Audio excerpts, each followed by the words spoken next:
Hello everyone, welcome back to Pets 101. I'm your host Nick. As always, disclaimers, I am not an expert, I am not a vet, I'm just a guy that worked at a pet store for many years, and now I'm just going to try and pass some of that basic information on to you before you think about going to get one. And I definitely encourage that you go to multiple different sources for your information. Somebody's always going to forget one little detail that might be the make or break of whether or not you want to get the pet. So, today is a twofer. We're doing turtles and tortoises, mostly because there are some major differences between the two, and a lot of people come in and don't even realize that turtles and tortoises are two vastly different things. So, brief description on the difference, and then I'm going to start with turtles. If you're here just for the tortoises, I'm going to try to remember to put in the description the time that you can skip ahead to. But turtles are going to be mostly aquatic. They spend a little bit more than half of their time in the water, and that's also where they eat. Whereas tortoises spend the majority of their time on land. They do use water for soaking, but they eat and live exclusively pretty much on land. The most they're usually going to do is wade in about butt deep. So, for the care of aquatic turtles, you are going to want to have a big setup, expensive setup. It's probably going to cost hundreds of dollars to get everything that you need. They also will live to be, on average, 25. Usually they go upwards of 30 years, so this is a lifetime pet. I see a lot of people bringing their kid in for an impulse buy. They see the turtles swimming up to the glass. They're like, oh, look at the turtles, isn't that awesome? Trust me, it's going to be the parent taking care of the turtle, and you're stuck with it for a good majority of your life. Just think of that. If you're getting it for, a single or a double-digit kid, this is going to be their turtle all through college. Most kids aren't going to bring the turtle to college, so now it's yours.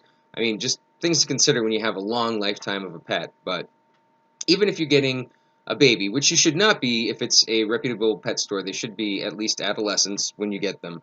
But you're usually going to be looking at brand new, very young turtle is going to still require, at minimum, a 20-gallon tank. And the reason why they need this much space is because they need to have plenty of room for swimming, but also plenty of room for basking. It seems like they're just being lazy and getting some sun in, but it's actually very important to their health. So you usually want to have, good 75-degree water for them to cool down in, but you also want to have a good, like, 85, maybe 90-degree, basking platform for them to warm up on. So you need a lot of room. The light that you use needs to not only be a powerful one, but also you can do two different lights, but they need to have not just a heat source, but also a UV source. So UV lights are something that I bring up a lot because they're kind of tricky. They are bulbs that do put out UV rays, much like the sun, because much like us, a lot of animals need to have that in order to produce vitamin D, digest their food, that kind of stuff. But they will still continue to turn on long after they no longer provide UV. So be really careful about when you last install the UV light and make sure you're changing it out. Even if it still lights up, it might not have the UV in it anymore. So UV is kind of tricky. Now, as far as the basking platform goes, obviously it needs to be appropriate size for them to be able to go up and fit on. The tank, and like I said, it does require to be a pretty big one. So I mean, once we're talking about a fully adult, we're talking over like a 40-gallon tank. And now, what you want to have in the water is entirely up to you. You can do substrate, but it's a little bit easier to keep the water clean if you just don't go with substrate at all. They do like to burrow, but doing a soil tank is very tricky, very dirty. If you do a gravel tank, you have to remember that the gravel needs to be much bigger, and I say much bigger, not close to, but much bigger than they can fit in their mouths. They will do it. I actually had an incident with an axolotl that had the same thing happen, so you really want to be careful about the gravel size. I recommend not doing it at all. Definitely don't do planted. They're just going to uproot everything, and in fact, when it comes time for feeding, which for the most part, the simple pellets that you get at the store, those are pretty well rounded for their diet. You can always get snacks for them to chase around as well, but that usually is enough for them, is just the floating pellets. It's actually not a bad idea for you to take them out of the tank in a little feeding container. That way, you're just not getting all the uneaten food, in the water, making it dirty. Because again, these are very dirty pet. The filter that you use, I usually recommend doing one of those entirely separate, like, canister ones that aren't even in the tank, or a submersible one you can get away with. But you definitely want to have a filter. If not, you're going to be doing frequent water changes, and those, if you don't, that turtle is going to have very poor health very quickly. I should have started with this, but it's too late now. I'm keeping it in, so I'm just going to make sure to say it on the tortoise video as well. But this is not a pet for handling. Now, first of all, I should have said this at the beginning as well. You really don't want to get a wild one for multiple reasons. One, just the stress alone of going from the wild to captivity is a nightmare for the turtle. It's could possibly affect their health, but also they're going to be super boring. Any wild caught one is always going to just pop away. They're either going to, like, hide in their shell, go into the water anytime somebody approaches. Whereas typically a captive bred one knows that the human means feeding time, and that's why they seem so friendly when you're looking at them in the tank. They're swimming towards you, they're following you around the tank. They think it's feeding time because they associate a close-up human with food. So you want to have as minimal handling as possible. Literally just if you need to take them out for the feeding, or if you need to clean the tank, and that's about as much handling as you should do. Even if they are used to humans' presence, they will still hole up in their shell if you pick them up. Some might even try and nip, and those nips can, trust me, they can hurt. They can remove skin. So it's going to be a look, don't touch kind of animal, and that's a long time to have an animal that you're just going to be mostly maintaining their habitat for and feeding. So if that hasn't chased you off, then by all means, you know feel free to go ahead and get a turtle. But I definitely recommend adoption first. It's not only a good thing to do in general, just to be able to help out, but also turtles especially. Not only do a lot of people realize, oh my goodness, this is a lot more than I realized I was able to take on, and now it's outside of the return policy, but oftentimes you can get some of that really expensive equipment for a much better price because it's usually thrown in with the animal. So I highly recommend adopting if you do decide to go with the turtles. Again, there's so much more to cover, but that's some of the basics that you might not know before you even go into the store. Please, like I said, continue to research it. Now we're going to go on to the tortoises. So, the tortoise, it is going to be a far different habitat from a turtle because they are going to need land, not really so much a big tank of water, but they do need water. And their dish is going to be interesting because you want them to be able to, it looks like it has steps where they can get up and into it, but then also back out of it. Now, even though they have this dish of water that they're going to go into, drink when they need to, and soak in, it's still a good idea, especially if it's a juvenile, to soak it at least 2 to 3 times a week. Even an adult gets really benefits from having a good once a week soaking.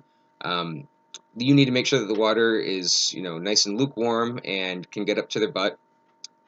Gonna get in a little bit kind of with the details, but what they'll do is they'll accept the water in through the backside to help with elimination. So it's water that needs to be frequently changed out because that's often where the poo is going to be. As far as the rest of the habitat, as always with any cold-blooded and pretty much most animals, you want to have a nice warm lit side and a nice cool side that's where you put the water, because they're going to be cold-blooded. They're going to be going back and forth between the two. I don't remember off the top of my head the exact degrees. I'm sure it's somewhere close to the 90, 100 region on the warm side, somewhere close to the 75 region on the cooler side. But the cooler side is where you want to have the water. The warmer side is where you have the lighting. And when it's lighting, we're not just talking about like a heat lamp, because I'm all about just using a heating pad for the majority of their heat. But you need to have a light that does pump out UV rays. And the reason for that is just like for the rest of us, they need their sunlight. They were born to be in sunlight. That's how they make their vitamin D, just like us. That's how they can digest food. So UV lighting, I already mentioned it earlier in the turtle video, but just in case you skipped ahead to this one, UV lighting's tricky where you have to change it out on a regular schedule because it'll still light up, but the UV might not be coming out of it. And then they can slowly start to get lethargic and sick, and you have no idea why. You're like, everything else is right. Just like turtles, this is a look, don't touch animal. They don't enjoy being handled. It stresses them out. And they live to be, I mean, many species live to be upwards of, I think, minimum 50, and then upwards of, 100, 200 years. It depends on the breed that you get. Most places are only going to sell a Russian tortoise, which doesn't get as big as, the ones that a human could ride. You've seen the ones that are, built like a house. So this is going to be look, don't touch animal that if you're getting it for impulse buy for your kid is going to be yours. I mean, the thing's going to live almost as long, if not longer than you. So we're not only talking a lifelong pet, but you might even need to include it in your will. So this is a commitment. This is a very big commitment. And obviously, as the thing gets bigger, the bigger the habitat size. Some tortoises actually will eventually get to the size where you either need to dedicate a whole room to them or you're going to need to set up an outside enclosure. That comes with its own issues. I didn't even get into it with the turtles because doing an entire outdoor pond is its own nightmare. That's something you can look at a video for exclusively just for that. I'm more talking about the indoor habitats for right now. So most of the tortoises that you'll get in any pet store are going to start out already needing a 20-gallon on average, and it's only going to go up from there. I don't remember the full size of a Russian tortoise because I've never seen one actually get to be an adult. We always sell them when they're kids, but I imagine upwards of 40 breeder plus, and um, feeding them is also a little bit more complicated. They need a wide variety of diets. They're not going to be able to get away with just doing the pellets like a aquatic turtle can. Aquatic turtles can usually just eat solely the pellets as the main staple of their diet, whereas tortoises need a variety. And depending on the tortoise, this variety might be a little bit too much of a pain in the butt for the average household. So, for instance, there are some tortoises that really enjoy a lot of dandelion leaves and clovers, and that's great if you're in the Northeast. Not so much if you're, say, in Arizona. And then there's also a lot of tortoises that eat prickly pear cactus, which again, great if you're in Arizona. Not so much so if you're in the Northeast. So you need to feed them that. I know that there's some that need like pellets, Timothy hay, and then like a chef salad. And the chef salad needs to be specific ingredients, not necessarily what you already have in your fridge. Like basically, you're not giving them iceberg lettuce. That's going to be completely no nutrition whatsoever for them, and it's not going to work. So with the tortoise, depending on the kind that you get, the diet is going to be a bit of a pain, especially if you need to have fresh stuff on a regular rotation. So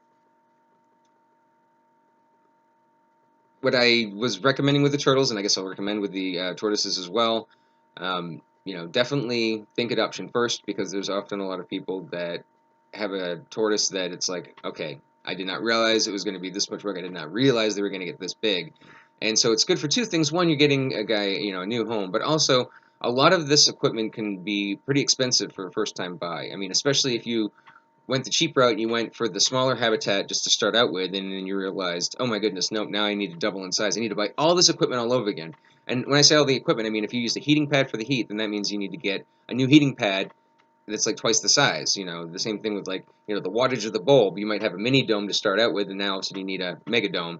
So, oftentimes you'll be able to, get some of that equipment for a cheaper price if you adopt out the tortoise. So adoption's always a great idea. But with that being said, so the substrate, and by the way, the substrate if you do is usually what is it, like the coconut husk fiber stuff. They do like to have a hide, so that's where they'll be able to crawl underneath, not only to get out of the heat, but also to be able to just hide, because again they're pretty reclusive. Again, you can set up an outdoor thing, but that's its own that's its own can of worms because you have to think about predators and you have to think about the setup. If they're going to have a warm place and a cool place, a little bit harder to do with nature, and then even then you still are going to have to do the food. And then what if there's ants? So that has its own thing. I would definitely recommend going on another another video or another forum in order to find out about that. But yeah, usually I can talk people out of either getting turtles or tortoises as soon as I start talking about the length that they're going to be living and the amount of expense. Usually the turtles and tortoises themselves are anywhere between $25 to $50, but that's just for the animal, not for the entire setup, which I did forget to mention in the turtle video. Hopefully some of you are still watching, but always, always, always get the habitat before the animal. Set it up first. Can't stress that enough with the turtles, which I should have. Maybe I should go back. Nah, I'm keeping it in.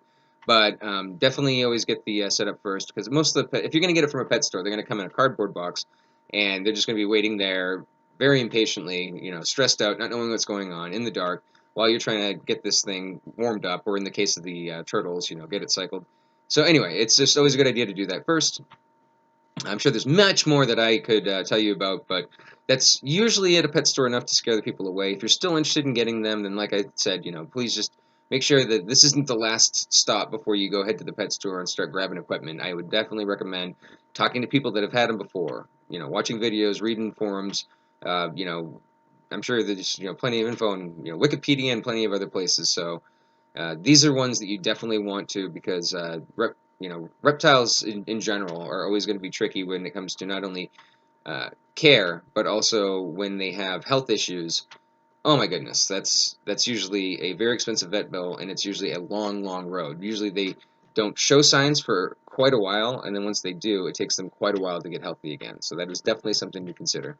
But if I haven't scared you off, then congrats on the new addition to your family, and enjoy. I appreciate you.